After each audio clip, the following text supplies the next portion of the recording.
बिस्मिल्लाहिर्रहमानिर्रहीम। अस्सलाम वालेकुम। कैसे हैं आप? उम्मीद है कि बिल्कुल ठीक होंगे। अल्लाह ताला से दुआ है कि वो बरकत दे आपके खानों में, आपके रिज़्क में और आपके माल में। प्यारे प्यारे दोस्तों, आज जो मैं रेसिपीज़ आपके लिए लेकर आई हूँ वो है दही चिकन रेसिपीज़। बहुत ही मज़ेदार और चटपटी रेसिपीज़ है, बनाने में बहुत ही आसान और खाने में बहुत ही चटपटी रेसिपीज़ है। इंशाल्लाह जो भी खाएगा वो उंगलियां चाटने पर मजबूर हो जाएगा। इसमें मैं आपसे कुछ टिप्स भी शेयर करूंगी ताकि आप अपनी रेसिपीज़ को बेहतर से बेहतर बना सकें। तो प्यारे प्यारे दोस्तों, चलो शुरू करते हैं आज की रेसिपीज़। लेकिन इससे पहले आप मेरे चैनल को सब्सक्राइब ज़रूर कर लें, ये आप लोगों का हमारे लिए इनाम होता है। अब हम चलते हैं, आज की रेसिपी शुरू करते हैं। रेसिपीज इसके लिए हमारे पास है आधा किलो चिकन। चिकन को धोकर अच्छी तरह साफ कर लें और फिर इसको एक बाउल में डाल लें। अब इसमें 1 से 1.5 कप दही दही को फेंट कर चिकन में शामिल करें। चिकन के ऊपर दही को अच्छी तरह फैला दें।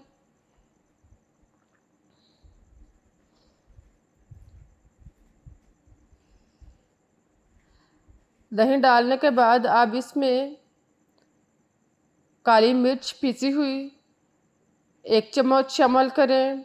ज़ीरा पिसा हुआ 1 चम्मच शामिल करें।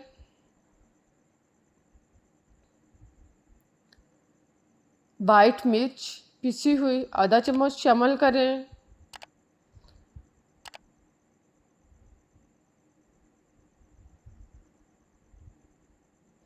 और साथ में अदरक कुटा हुआ 1 खाने का चम्मच शामिल करें और इसको अच्छी तरह मिक्स कर लें। सारे मसाला जात को चिकन और दही में अच्छी तरह मिक्स कर लें और फिर इसको ढाँप कर 2 घंटे के लिए रख दें। इसको प्लास्टिक कागज़ के साथ ढाँप कर 2 घंटे के लिए रख दें। अब चूल्हे पर बर्तन रखें और उसमें आधी प्याली घी शामिल करें।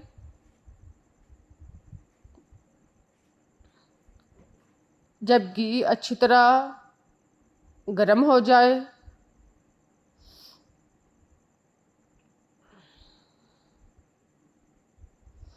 तो इसमें दो कटे हुए प्याज शामिल करें। प्याज को बारीक चॉप कर लें।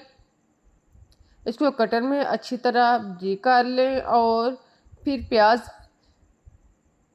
घी में डालकर ब्राउन करें।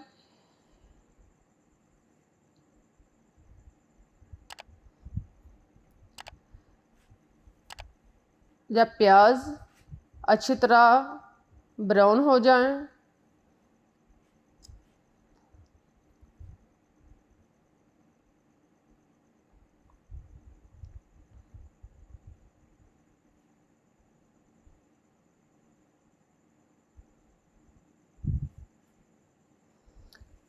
प्याज अच्छी तरह ब्राउन हो जाए तो इसमें लहसुन 1 खाने का चम्मच शामिल करें और इसे 2 मिनट के लिए फ्राई करें। लहसुन फ्राई करने के बाद अब इसमें टमाटर कटे हुए शामिल करें और टमाटरों को थोड़ी देर के लिए फ्राई करें।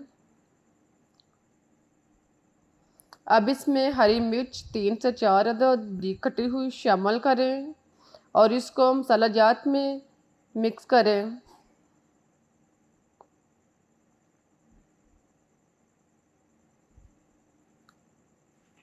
अब बड़ी इलायची 2 अदद इसमें शामिल करें और साथ में नमक हस्बे ज़ायक़ा शामिल करें। हल्दी पिसी हुई 1 चम्मच शामिल करें और इसको मिक्स करें।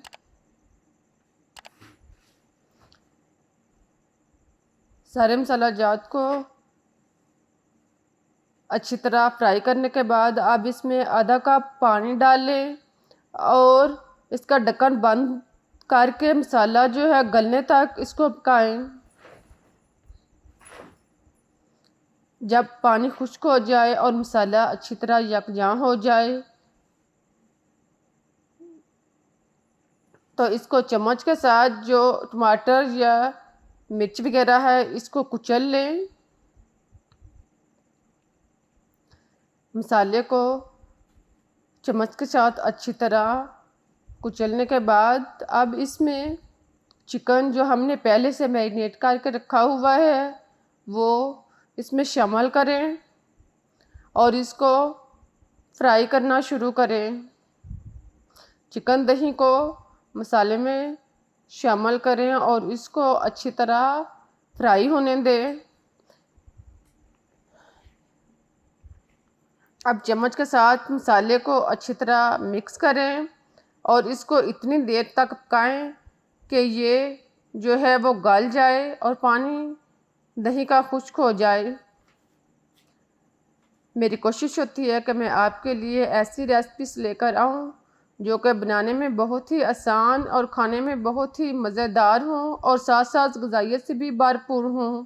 आई होप कि आपको मेरी रेसिपीज पसंद आ रही होंगी। अगर पसंद आ रही हैं तो इसका इज़हार कमेंट्स में पेश करें। जब पानी दही का खुश्क हो जाए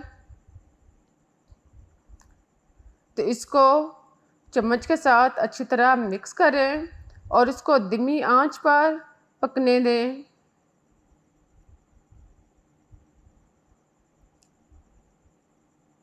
तकरीबन 10 से 15 मिनट पकने दें ताकि गोश्त गल जाए और मसाला जात यानी दही जो है वो अच्छी तरह खुश्क हो जाए।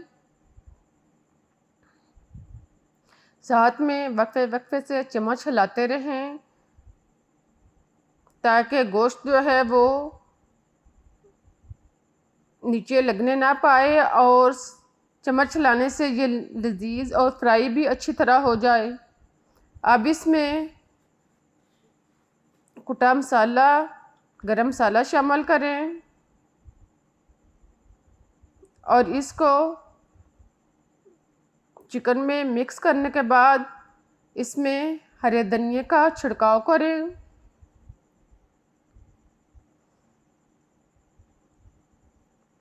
हरा धनिया डालने के बाद अब इसका ढक्कन बंद करके इसको हल्की आंच पर दम के लिए रख दें। ख्याल रहे कि आप जितनी देर इसे दम पर रखेंगे ये इतना ही लजीज और मज़ेदार होगा। इसको बिल्कुल धीमी आंच पर हल्की आंच पर तकरीबन 15 से 20 मिनट दम पर रखें और फिर इसको चूल्हे से उतार कर एक डिश में डालें। अब हमारे मज़ेदार चिकन तैयार हो चुकी है। डिश में डालने के बाद इसको हरे धनिए हरी मिर्च और स्लाइस कटे अदरक के साथ इसकी गार्निश करें और फिर खाने के लिए पेश करें। आई होप कि आपको भी ये डिश पसंद आई होगी। देखिए कितनी टेस्टी रेसिपीज है। मुझे इजाज़त दें, मैं फिर मिलूँगी एक नई रेसिपीज़ के साथ। तब तक के लिए अल्लाह हाफिज़।